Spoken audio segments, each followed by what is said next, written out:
दोस्तों, आज हम राजस्थान के भौतिक प्रदेशों को बिल्कुल बेसिक से समझेंगे। लेकिन राजस्थान के नक्शे पर आने से पहले हमें करोड़ों साल पीछे जाना होगा, जब पूरी दुनिया के सारे महाद्वीप यानी कॉन्टिनेंट्स आपस में जुड़े हुए थे, जिसे पैंजिया कहा जाता था। समय के साथ इस पैंजिया के दो बड़े टुकड़े हुए। उत्तर वाला भाग कहलाया अंगारा लैंड और दक्षिण वाला भाग कहलाया गोंडवाना लैंड। और इन दोनों के बीच में जो विशाल समुद्र था, उसे कहा गया टेथिस सागर। अब आप सोच रहे होंगे कि इसका राजस्थान से क्या लेना देना। दोस्तों, हमारा प्यारा राजस्थान इन्हीं दोनों का हिस्सा है। राजस्थान का थार मरुस्थल और पूर्वी मैदान उसी प्राचीन टेथी सागर के अवशेष हैं, जबकि राजस्थान की प्राचीन अरावली पर्वतमाला और दक्षिण पूर्वी पठार हाड़ौती का पठार उस प्राचीन गोंडवाना लैंड का हिस्सा हैं। यानी राजस्थान में अंगारा लैंड का कोई भी हिस्सा नहीं पाया जाता। अब बात करते हैं एक बहुत ही महत्वपूर्ण सवाल की। राजस्थान के इस भौतिक प्रदेश को सबसे पहले बांटने का प्रयास किसने किया था? तो नोट कर लीजिए। सन 1968 में professor V C Mishra, professor Vishnu Chandra Mishra ने अपनी पुस्तक राजस्थान का भूगोल में सबसे पहले राजस्थान को 7 भौतिक प्रदेशों में बांटा था। उन्होंने जलवायु, कृषि और औद्योगिक क्षेत्रों के आधार पर ये विभाजन किया था। तो दोस्तों, डॉक्टर हरि मोहन सक्सेना के वर्गीकरण के अनुसार आज हम राजस्थान को मुख्य रूप से 4 भौतिक प्रदेशों में बांटकर पढ़ते हैं। आइए इनके बारे में एक-एक करके विस्तार से जानते हैं। अब बात करते हैं राजस्थान के सबसे बड़े भौतिक प्रदेश, उत्तर पश्चिमी मरुस्थलीय प्रदेश यानी थार के मरुस्थल की। अगर हम इसके विस्तार की बात करें तो इसकी लंबाई लगभग 644 किलोमीटर और चौड़ाई लगभग 300 किलोमीटर है। दोस्तों, थार का मरुस्थल केवल भारत में नहीं बल्कि पाकिस्तान तक फैला है। लेकिन आपको जानकर गर्व होगा कि संपूर्ण थार मरुस्थल का लगभग 62% भाग अकेले हमारे राजस्थान में स्थित है। ये मरुस्थल राजस्थान के कुल क्षेत्रफल के 61.11% भाग पर फैला हुआ है, जहां राज्य की लगभग 40% जनसंख्या निवास करती है। यही कारण है कि इसे दुनिया का सबसे ज्यादा आबादी और सबसे ज्यादा जैव विविधता बायोडाइवर्सिटी वाला मरुस्थल माना जाता है। अब आते हैं सबसे महत्वपूर्ण और कंफ्यूज करने वाले सवाल पर, जो परीक्षाओं में बार बार पूछा जाता है। मरुस्थलीय जिले कितने हैं? ध्यान से समझिएगा। भौगोलिक दृष्टि से अरावली पर्वतमाला के पश्चिम में राजस्थान के कुल 17 जिले आते हैं। इन 17 जिलों में सिरोही जिला भी अरावली के पश्चिम में ही स्थित है। लेकिन सिरोही को मरुस्थलीय जिला नहीं माना जाता है। क्यों? क्योंकि सिरोही एक पहाड़ी और अधिक वर्षा वाला क्षेत्र है। अगर हम सरकार और नए प्रशासनिक आंकड़ों के अनुसार बात करें तो वर्तमान में राजस्थान में कुल 20 जिलों को मरुस्थलीय जिला माना गया है। नोट, पुराने आंकड़ों के अनुसार ये संख्या 12 थी, जो अब नए जिलों के गठन के बाद बढ़ चुकी। अगर इस मरुस्थल की औसत ऊंचाई की बात करें तो ये समुद्र तल से लगभग 200 से 300 मीटर ऊंचा है। और सबसे खास बात, इस मरुस्थल का ढाल यानी स्लोप उत्तर पूर्व से दक्षिण पश्चिम की ओर है। यही कारण है कि यहाँ बहने वाली मुख्य नदी लूनी नदी अजमेर से निकलकर दक्षिण पश्चिम की तरफ गुजरात के कच्छ के रन में जाती है। अब बात करते हैं थार के मरुस्थल की मिट्टी की। दोस्तों, यहाँ मुख्य रूप से रेतीली बलुई मिट्टी पाई जाती है, जिसे वैज्ञानिक भाषा में एरिडोसॉल्स और एंटीसॉल्स कहा जाता है। इस मिट्टी में पानी सोखने की क्षमता सबसे कम होती है, लेकिन नाइट्रोजन और लवण की मात्रा अधिक होती है। अगर हम जैसलमेर की बात करें तो यहाँ का सम गांव परीक्षा में बार बार पूछा जाता है। ये राजस्थान का ऐसा क्षेत्र है जो पूर्णतः वनस्पति रहित यानी वेजिटेशन लेस है। यहाँ वर्षा का औसत 0 से 5 सेंटीमीटर तक ही रहता है और ये सैलानियों के लिए आकर्षण का। साथियों, अब बात करते हैं इस मरुस्थल के सबसे जादुई और परीक्षा के लिए सबसे महत्वपूर्ण हिस्से की, जिसे हम लाठी सीरीज यानी लाठी श्रृंखला के नाम से जानते हैं। ये जैसलमेर जिले में पोखरण से लेकर मोहनगढ़ तक भारत-पाकिस्तान सीमा के समानांतर लगभग 60 किलोमीटर की लंबाई में फैली एक विस्तृत भूगर्भिक जलपट्टी यानी अंडरग्राउंड वाटर बेल्ट है। चारों तरफ सूखा होने के बावजूद जमीन के अंदर मीठे पानी का ये मिलना किसी चमत्कार से कम नहीं है। इस लाठी सीरीज क्षेत्र से 3 बहुत ही महत्वपूर्ण सवाल आपकी परीक्षाओं में बनते हैं। इन्हें अभी नोट कर लीजिए। पहला, सेवण घास। इस मीठे पानी की पट्टी के कारण यहाँ जमीन पर सेवण घास, वैज्ञानिक नाम लासियूरस स्किंडिकस, पाई जाती है। ये एक अत्यंत हरी और पौष्टिक घास है जो यहाँ के दुधारू पशुओं, विशेषकर राठी गाय के लिए वरदान है। दूसरा, थार का घड़ा। इसी लाठी सीरीज क्षेत्र में चांदन नलकूप, चंदन ट्यूबवेल स्थित है। इसमें से बहुत ही मीठा पानी निकलता है, इसीलिए इसे परीक्षाओं में थार का घड़ा कहा जाता है। तीसरा, गोडावण की शरण स्थली। ये सेवण घास का मैदान राजस्थान के राज्य पक्षी गोडावण, ग्रेट इंडियन बस्टर्ड, की सबसे पसंदीदा शरण स्थली और उनकी प्रजनन स्थली, ब्रीडिंग ग्राउंड भी है। प्रतियोगी परीक्षाओं की दृष्टि से वर्षा रेखाओं का गणित समझना बहुत जरूरी है। यहाँ 3 मुख्य रेखाएं हैं। 10 सेंटीमीटर रेखा, ये जैसलमेर से गुजरती है और मरुस्थल की पश्चिमी सीमा तय करती है। 25 सेंटीमीटर रेखा, ये मरुस्थल को शुष्क और अर्धशुष्क 2 भागों में बांटती है। 50 सेंटीमीटर समवर्षा रेखा, ये सबसे महत्वपूर्ण है। ये अरावली के समानांतर गुजरती है और संपूर्ण राजस्थान को लगभग 2 समान भागों, पूर्वी और पश्चिमी राजस्थान में विभाजित करती है। इसके पश्चिम में मरुस्थल है और पूर्व में मैदानी व पठारी भाग। साथियों, लाठी सीरीज के बाद अब हम बात करते हैं इस मरुस्थल के एक और ऐतिहासिक और वैज्ञानिक अजूबे की, जिसे आकल वुड फॉसिल पार्क कहा जाता है। ये जैसलमेर जिले में राष्ट्रीय मरु उद्यान यानी नेशनल डेजर्ट पार्क के अंतर्गत स्थित है।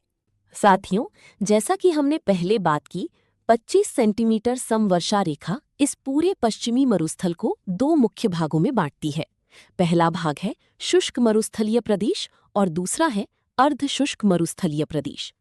आइए आज की वीडियो में हम इसके सबसे पहले और सबसे मुख्य भाग शुष्क मरुस्थलीय प्रदेश को पूरी गहराई से समझते हैं।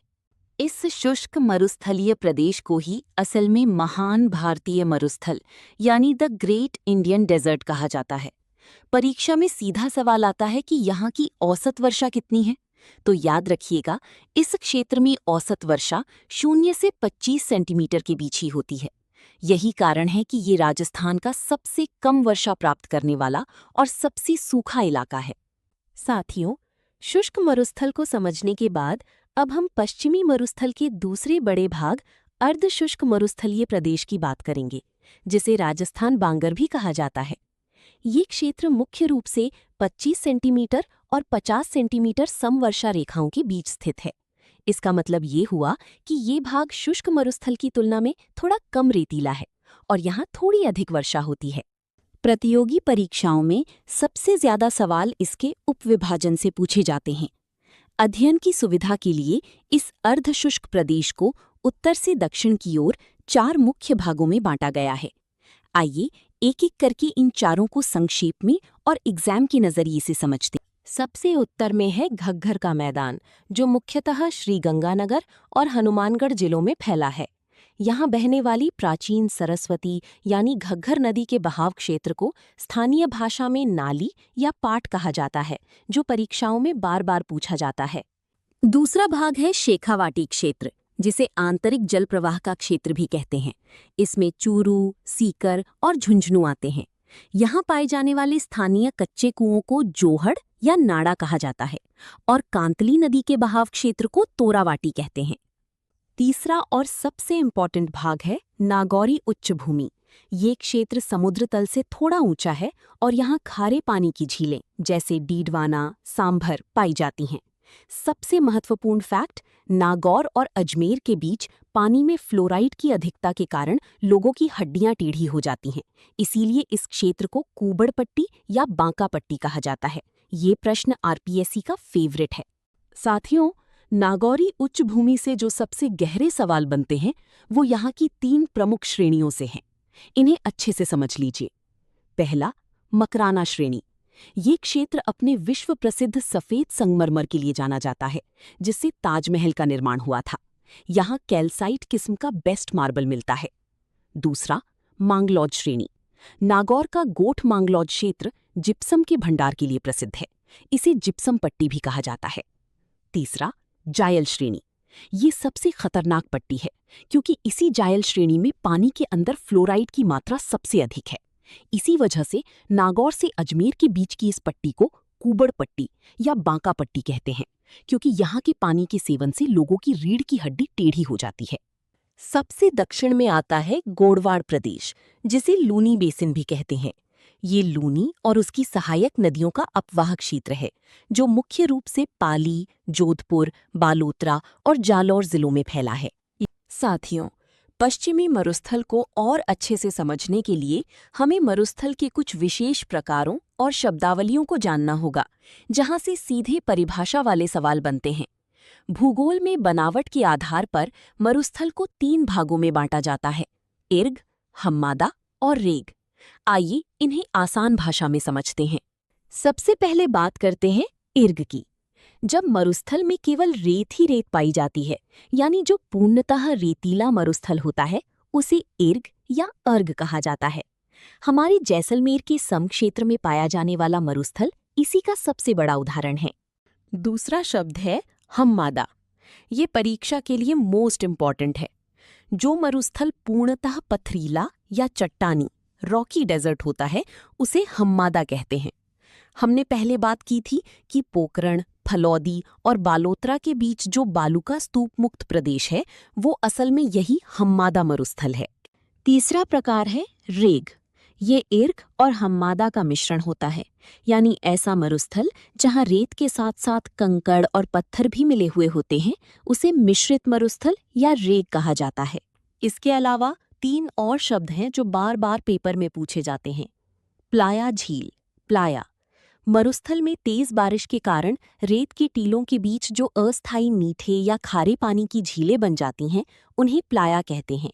ये मुख्य रूप से जैसलमेर में पाई जाती हैं। रन या टाट। रन, टाट। प्लाया झीलों के सूखने के बाद जो दलदली और अनुपजाऊ खारी भूमि बचती है, उसे स्थानीय भाषा में रन या टाट कहते हैं, जैसे बाप रन फलौदी में, थोब रन बाड़मेर में। खादीन।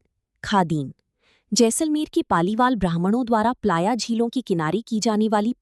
साथियों, अब हम शुष्क मरुस्थलीय प्रदेश के उस हिस्से पर आ गए हैं जहां से हर परीक्षा में एक सवाल पक्का आता है। बनावट के आधार पर इस शुष्क मरुस्थल को 2 भागों में बांटा गया है और इनके प्रतिशत को आप अभी अपनी कॉपी में नोट कर लीजिए। पहला है बालू का स्तूप युक्त प्रदेश।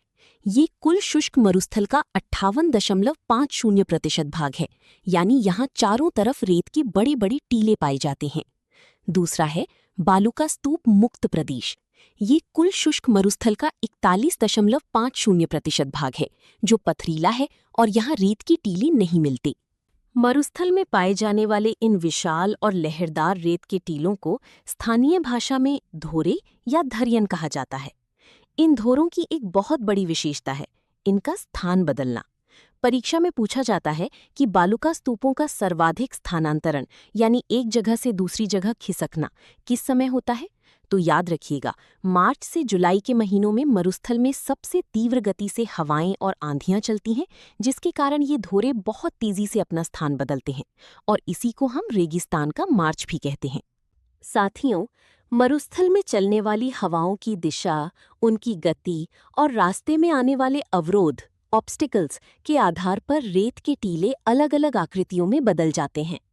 परीक्षाओं में इनकी परिभाषा और ये किस जिले में सर्वाधिक पाए जाते हैं, ये पूछा जाता है। आइए इन्हें बहुत ही सरल तरीके से समझते हैं। सबसे पहला है अनुदैर्ध्य या रेखीय बालू का स्तूप। जब पवन यानी हवा की गति एक ही दिशा में लगातार होती है, तो रेत के टीले हवा की दिशा के बिल्कुल समानांतर या सीधे रेखा में बनते हैं। इन्हें सीफ भी कहा जाता है।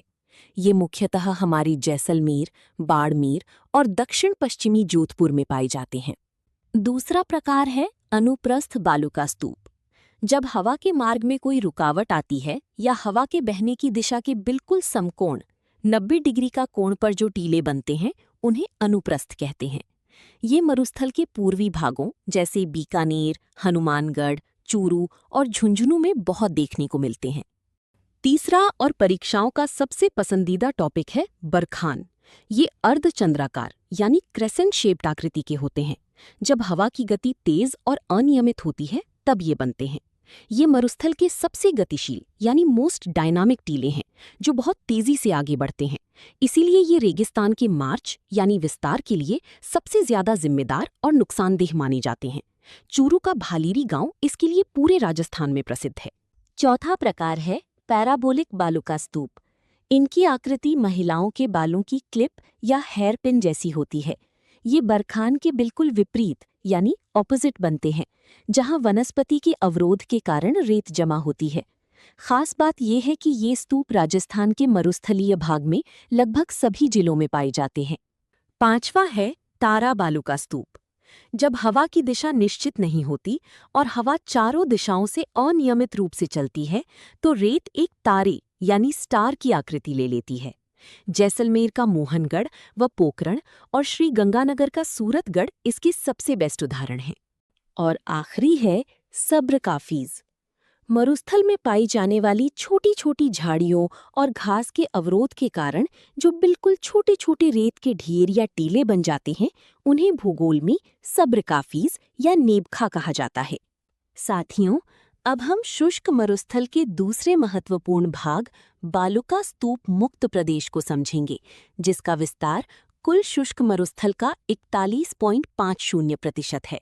मुक्त प्रदेश का मतलब है कि इस क्षेत्र में रेत के बड़ी बड़ी टीले धोरी नहीं पाई जाती। इसका विस्तार मुख्य रूप से जैसलमेर, पोकरण, फलौदी और बालोतरा जिलों के बीच एक त्रिकोणीय श्रृंखला के रूप में है। इस पथरीले और चट्टानी क्षेत्र हम्मादा की एक और खास बात है, जो करंट अफेयर्स और भूगोल दोनों में पूछी जाती है। चूंकि ये क्षेत्र समतल और पथरीला है, इसलिए यहाँ सौर ऊर्जा के उत्पादन की सबसे बड़ी संभावना है। सरकार द्वारा इस क्षेत्र को सेज यानी सोलर एनर्जी जोन के रूप में विकसित किया जा रहा है। विश्व का सबसे बड़ा solar park Bhadla solar park भी इसी क्षेत्र फलौदी के पास स्थित है। तो एग्जाम में अगर पूछा जाए कि राजस्थान में सौर ऊर्जा की सर्वाधिक संभावना कहाँ है, तो उत्तर होगा बालुका स्तूप मुक्त चट्टान। तो दोस्तों, ये था राजस्थान के पश्चिमी मरुस्थलीय प्रदेश का संपूर्ण विवरण। अगर आप इन नोट्स को अच्छे से याद कर लेते हैं तो एग्जाम में आपका कोई भी प्रश्न गलत नहीं होगा। अगली वीडियो में हम राजस्थान की दूसरे भौतिक प्रदेश अरावली पर्वतीय प्रदेश को इसी तरह विस्तार से पढ़ेंगे। अगर आज की क्लास पसंद आई हो तो वीडियो को लाइक करें, चैनल को सब्सक्राइब करें और अपने दोस्तों के साथ शेयर जरूर करें। धन्यवाद। जय हिंद।